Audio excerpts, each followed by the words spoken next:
Hey, I don't know about you, but life is definitely lifing over here.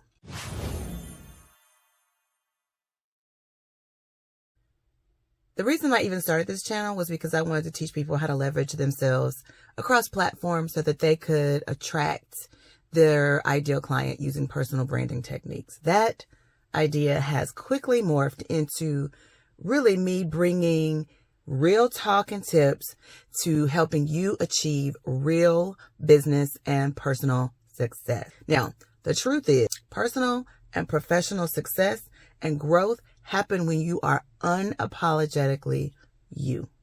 And today I want to talk about self-preservation, self-worth, and self-care. If you're interested, keep watching. Okay. So let me just share my journey with you while I am out doing my chamber visits. You know about those. I have to do them once a quarter.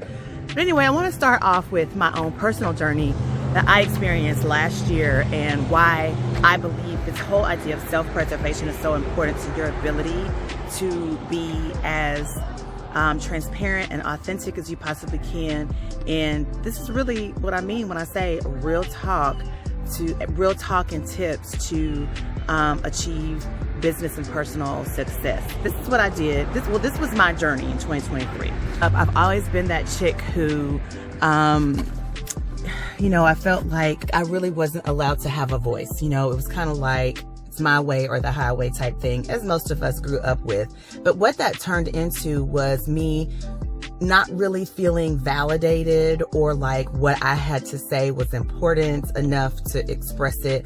And so what the result of that was just me, needing validation, bless my husband's heart, but then also just going along to get along because I didn't want to rock the boat. That showed up in a lot of relationships, especially my my marriage when I first got married. And then also I felt like as last year, what really started to compound on me was the feeling that I was sacrificing me in order for other people to be them. And I did not like that at all. And so last year, the wheels really did start to turn for me. And this whole idea of self-preservation truly became a thing. So, like I said, I made the change and a couple things happened. I ruffled a few feathers, as one would expect, right? And so in ruffling those feathers, I had to accept the fact that, people weren't going to be happy, people weren't going to be pleased because their expectations were not being met. And that was okay. That was completely fine. So in recognizing that I needed this change for myself, I had to accept the consequences of that, and those around me had to accept those consequences as well. I also realized that I'm an empath and I still feel for other people. I don't want to hurt anyone's feelings. I don't want people to be affected by my decisions because I am conscious of that and I do consider other people, but I had to put myself first. Self-preservation. I had to stop sacrificing what I needed to feel good and to navigate this world happy and unaffected. So I really did have to not worry about, other people. I had to recognize that I am an empath and know that I still am going to have those feelings, but it's okay to put myself first. So I thought I would share with you some tips and some takeaways that you can get from my personal journey last year. Because the truth is, even though I, started off, and this is what's so important, is that even though I am strong and I can teach people how to be authentic and how to show up unapologetically and how to live an intentional lifestyle, I'm still human, right? And I still have my own challenges. And this was one of them, something that from the baggage, again, we talk about all this stuff inside Project CEO, but I had unpacked my bag and I had repacked it. But I just hadn't really stopped to really kind of take care of me in this particular regard where, I was sacrificing what I needed to make other people happy. And I had done it so long and people had been conditioned to be okay with it that I struggled to make the change because I knew it was going to be disruptive, if that makes sense. So anyway, here are a few takeaways that I think are going to help you. Number one, I want you to define your self-worth. What is it? Like, what are you bringing to the table? Walk in that, own that. Learn how to respect it for yourself so that other people will respect it, when they are interacting with you. Define what that is that makes you special so that you can stand on that and come back to that when you need reinforcement or you need to feel better about yourself. When you're, when self-worth becomes an issue and you're struggling with that, really define what it is that makes you special, what your superpower is. And then I also suggest that you create a personal value statement. And really, it's a statement that really empowers you to walk and own who you are and what you know you need to do and be your best, where you shine, what your superpower is.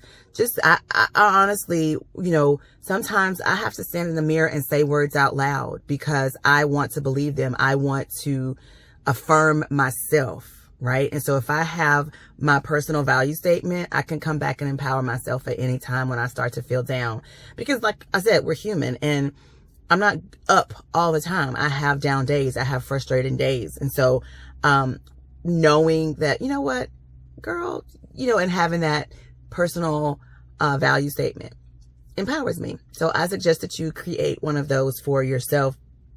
And then also, create a personal framework. I've talked about this. We go over this, in detail inside Project CEO, but your personal framework really does act as a lens through which you can live your life. If you operate within your personal framework, what happens is you have consistency. You are teaching people how to treat you. You are setting those boundaries and you are managing those expectations because within what boundaries you need to stay for you to preserve yourself, for self-preservation, for you to stay confident, for you to stay consistent in what you need to do and be your best. So I definitely suggest creating your own personal framework. And then lastly, I would really just decide on a practice that allows you to fill your cup. That's where the self-care comes in. I always talk about, you cannot give from an empty cup. And I don't suggest you give when your cup is half full.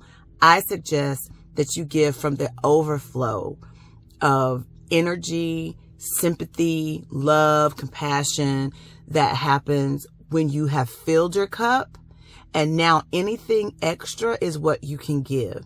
And therefore you're always full and you're not feeling like you are sacrificing because your cup is full and you're giving from your overflow. So I hope these tips are helpful. I hope that sharing my journey with you is going to help you with your journey. Like I said, here on this channel, it started off as me sharing personal branding tips and techniques to help you attract your ideal customer. But really, personal branding is about how you leverage yourself to draw the right people to you, to live your best life, to have consistency and stability in your personal and business life and allow people to see who you really are. That's where that transparency and authenticity come from. And it allows you to live intentionally. Now, I hope you enjoyed this video. If you did, tell me about it in the comments. I need my comments up. So if you're watching this video, comment, tell me what you thought. Give me some of your tips and ideas that you have for self-preservation, self-care, and self-worth, and let other people know how you're doing it. All right, if you have not already, hit that subscribe button, click the notification bell so that you never miss an episode, and give this video a big thumbs up. Don't forget, Project CEO is opening soon, so make sure you're on the wait list for that. And then lastly, are you listening to my podcast? The season is about to start, and you definitely want to be in the know for that. So go ahead, use the link in the description below to subscribe to my podcast, and I'll see you again next week. Bye.